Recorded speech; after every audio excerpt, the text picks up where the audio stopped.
sacrifice, if you will. But the hotel went to the wayside. Shangri-La went through some tough times. Eddie Gibbs stepped forward and purchased it this last time and has absolutely invested to the Rainbow's Inn. And today we have Mike Williams with us, who is the Director of Corporate Communications and Government Relations, and also Jason Sheffield, who is the only general manager they've had since the new birth of Shangri-La. Jason, tell us about it. Thank you for the opportunity to come talk about Shangri-La. I appreciate the invitation, Rusty. I'm not quite as sarcastic as Mike, and definitely not as funny, so follow it now. I'm just going to let it ride. I'll come up with a good old joke here soon, though, don't worry. I came to Grand Lake in April of 2010 to redevelop Shangri-La with Eddie Gibbs. He purchased, in fact, it was 6 years ago this month, March 3rd of 2010. He bought the remnant of what was left of Shangri-La, and I know some people are newer to the area like I am. Many of you have seen the glory days of the fall after that, but it was nothing. There was nothing left. There had been half torn down. The hotel was abated and just left there. It was worse than The Shining. It was scary. I didn't like to go in there. And one of the golf courses had been turned to hay. The other was less than 30 days from closing. The previous owner was just going to inventory the land and wait to see what happened, because his grand vision didn't come to fruition for several reasons, one of those being the crash in 2008. And so Eddie he's a dreamer, and he's definitely a visionary. He has big visions, and his vision for Shangri-La was to make it a destination resort again.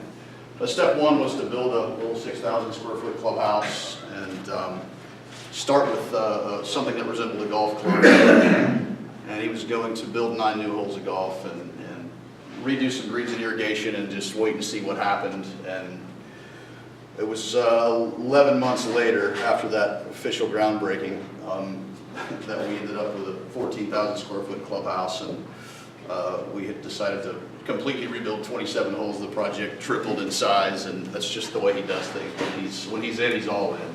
And he has loved Shangri-La for a long time, and this has been a passion project for him. Don't know Eddie. He owned the largest ornamental fence manufacturing company in the world, right there in Tulsa. Sold it a few years ago, and so this is his project now that he's most passionate about. We did rebuild all the golf courses and built a fairly nice restaurant. And we decided if we were going to be successful with the resort, we had to put the pieces back together. We acquired Shangri-La Marina in 2011. Have been expanding it and improving it ever since. There really hasn't been a day since I've been here that we haven't had something under construction. We've got a residential development currently underway also called the Gallery at Shangri-La. Patio homes right there on the golf course with the same wind view that the clubhouse has. It's beautiful. But the problem with the whole project was it's hard to be a destination resort without a place to put people, and you have to be going to Shangri-La. Once we get people there, it's incredible. We have an over 90% rebook rate for golf groups that come. They get there and their minds are blown, and they rebook sometimes right then and there for the following year. And it's difficult because we have rooms to rent from WorldMark by Wyndham. It's a Wyndham timeshare. They're on the golf course. Used to be part of the resort. And every year I had about 500 rooms less that we were able to rent, room nights, because their owners started coming back. The more people came back, the fewer rooms were available to us, and so it's just been more and more challenging to get people up here. Even though once we do, they want to come back, but we're constantly having to turn people away. So Eddie did not want to build a hotel and conference center. He didn't know anything about it. I don't know anything about it. So we tried for the last year and a half to find somebody else to come in and do it well, do it right. Something commensurate with what has already been done. Eddie has a tremendous investment made and has created an incredibly special place. But after a year and a half of trying and not finding anybody who wanted to come and take that risk, it's so much easier if you're going to make that kind of investment to go somewhere along an interstate with a metropolitan area close by, not at the end of a dead-end road in rural Oklahoma. And so unless you know Shangri-La, unless you know Grand Lake, unless you're Oklahoma, you don't understand what it is and what it happened. And that I still, it blows my mind. I've said it several times that the second most recognizable name in Oklahoma back during Shangri-La glory days was Shangri-La. Number one was Will Rogers. Two was Shangri-La.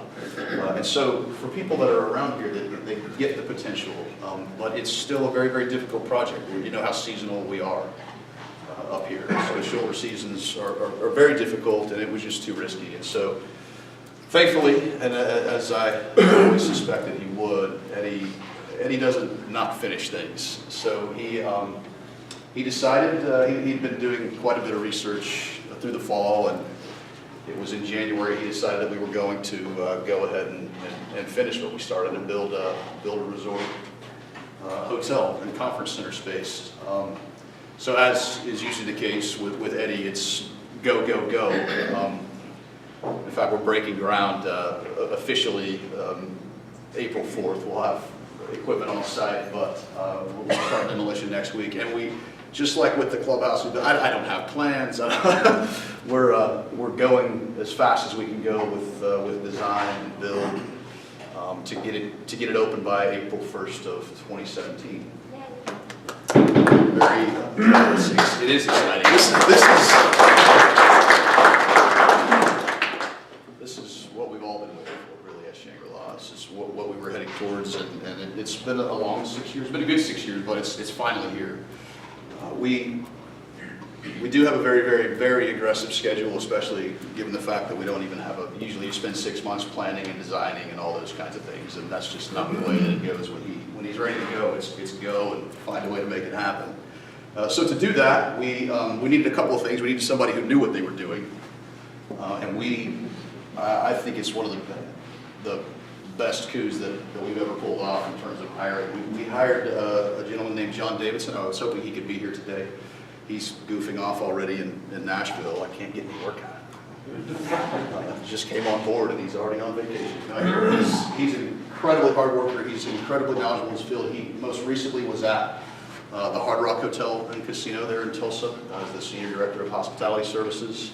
He's been with them for almost 9 years. He oversaw the construction of the entire facility, and then everything except gaming and marketing was under his control. So from rooms to restaurants and golf courses and entertainment venues.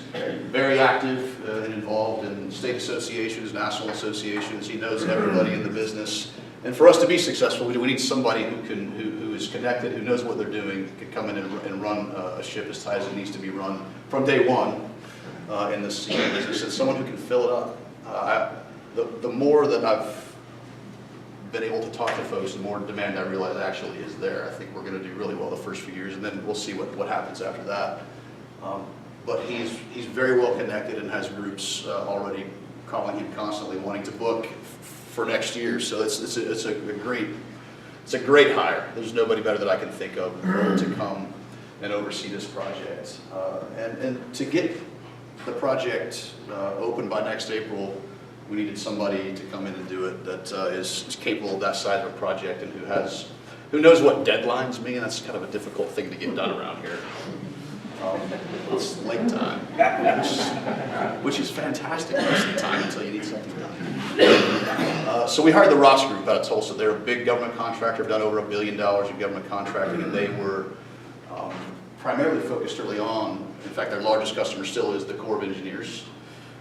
They would build barracks at bases, so they had a housing wing of their company, housing arm, and they, a couple of years ago, got into actually building hotels, doing some more commercial projects, and so I had doubts, and I loved sitting in the meeting. We were negotiating the final contract and talking about deadlines and penalties, and Eddie said, "All right, well, the last question is, how much is the penalty going to be for every day you're late?" And Eddie just said $100,000 a day. And their contract negotiator, whether he was calling it his bluff or not, leaned forward and said, "Well, I assume that means we get $100,000 for every day we open early." So it didn't faze them at all. They're used to working under tight deadlines. They're built for it. So already we're behind schedule, and their meeting we had last week in Tulsa, they're already have made their adjustments and provisions, and they're just built to get things done quickly. So I have every confidence we're going to be open April, unless we have some crazy weather. It's been a mild winter. Hopefully it's a mild spring and another winter to come. But we should be open April 1st. It is 120 rooms, not the 200 rooms I've seen floated around somewhere. It's one of Shangri-La's. 200 sounds Yeah, it does sound bad. One of Shangri-La's biggest problems was it was so big that it was just so difficult in the off-season to make it float. So we want to be as responsible as possible in allowing room for growth in the future, in adding to the hotel rooms. But for now, it's going to be 120 rooms. There will be a 500-person conference center if it's classroom style, with 300 people at the round table, so it'll be a big facility to host the events that the hotel itself can manage. There'll be an indoor pool, an outdoor resort pool that keeps growing also every day. There'll be lots of toys for the kids. There's a lot of, right now there's not a lot at Shangri-La besides golf, and so to make it something that's family friendly and conference friendly for spouses and kids to join, that's going to be one of the main attractions. There'll be a gym, there will be a spa. As of 2 weeks ago, I can officially make that announcement. That's probably the question I get the most, is there going to be a spa? Yes, there will be a spa. There will be a restaurant that's indoor and outdoor. There will be about 80 seats inside, 120 outside. And it will be situated down towards the marina parking lot, if you're familiar. I wish I had some drawings. I won't have those for about another month, some renderings to show, and we'll get those out. We'll send them to Rusty as soon as I can. But it will sit down towards the marina parking lot and be lakeside. So it's 4 stories. There'll be some great views, balconies, a second story bar on top of the restaurant as well. It should be a fantastic facility. Mike's not to allowed finish what we started. No, yeah. It's hard enough to keep him out of the clubhouse. So it should be the kind of facility that you guys will all be proud of. It will be something that fits Shangri-La, what he's already done, and I'm excited to be a destination again. So I'll answer questions. It transpired to make this lake the well-known entity that it is. Joe doesn't like to be thanked, but on behalf of Grand Lakers and the Department of Tourism, we always thank Joe Harwood for everything that he has done for this lake, and we'll never forget what you've done, Joe. Thank you very much.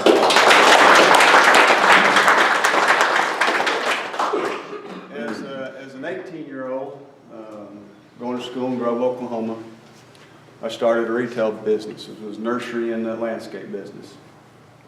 Shangri-La, the chateaus, I laid rock on those big old buildings when they were being built, and they were some of my best customers. That's where we really kind of came into our own with the little business that we had going. As a 20-year-old, I opened a gift shop and floral shop in Grove. The ladies specifically that would come to Shangri-La with their husbands while they were having meetings on the golf course would come over and shop. And many of those meetings and many of those people were generated from places like Bartlesville and Tulsa, Oklahoma City. So they'd come back. They loved Shangri-La. They were introduced to Grand Lake because they came to a meeting, a conference, or whatever at Shangri-La.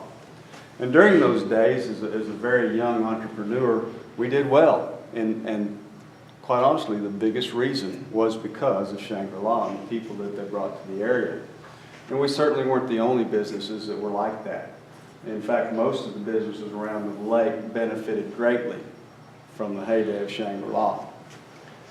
Getting to know Jason and his family when they first moved here was a blessing to me personally. And what Eddie has done with Jason's help and the good crew that they've got out there at Shangri-La has brought back, basically a world-class golf venue. All of that said is well and good, but as Jason said earlier, it's really nothing unless you can house some people. And what's important to me, as I asked earlier about that conference center, which means now groups can come back and have their meetings. The franchise that I'm involved with for years and years came to Shangri-La to have their fall meeting. And they quit coming. They ended up going to Branson. Still there. I'm hopeful that I can talk those folks, the leadership of that franchise, into coming back to Shangri-La, coming back to Grand Lake, exposing Grand Lake again to really a new group of people involved in my business. So I hope that you all here that weren't here at that time, come to appreciate and see the value of what's happening there. My wife will tell you that 2 or 3 weeks ago, when basically on the same day the Cherokees announced that they were going to build a casino in Shangri-La, which was the big deal to me, announced they were going to build a hotel and conference center. I've been on cloud 9 ever since. I know what it means to this lake. I know what it means to this community. I've lived it. I survived because of it, and was able to stay here in great part because of Shangri-La. So it means more to me than most of you will ever experience, and I really do hope you get to experience the benefit of it in the coming years. I don't get an opportunity to speak very often, especially in front of people like Jason. Jason knows how much I appreciate what Eddie and he and his crew are doing.